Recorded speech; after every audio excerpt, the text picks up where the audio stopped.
దుష్కరం నిష్ప్రతిద్వంద్వం చికీర్షన్ కర్మవానరః సముదగ్రశిరోగ్రీవో గవాం పతిరివా బభౌ గవాం పతిః ఇవ ఆబభౌ.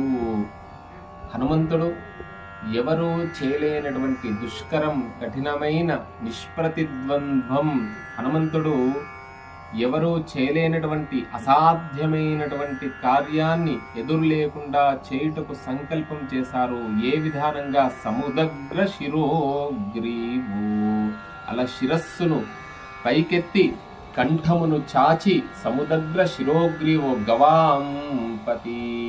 గవాం అంటే ఎద్దు అని, ఆబోధు అని, వృషభరాజము. అలా ఆవులలో ఎద్దు ఏ విధానంగా ప్రకాశిస్తుందో ఆ విధానంగా హనుమంతుడు కూడా గవాం పతి ఇవ ఆబభౌ ప్రకాశిస్తున్నాడు హనుమంతుడు అని అన్నారు. ఈ శ్లోకం చదవడం ద్వారా సంకల్ప సిద్ధి అవుతుంది అని మనకు అలాంటి బీజాక్షరాలు ఈ శ్రీమత్ సుందరకాండలో మహర్షులు, వాల్మీకి మహర్షి అందులో గొప్పనైనటువంటి విధానంగా అనుగ్రహించాడు. జై శ్రీ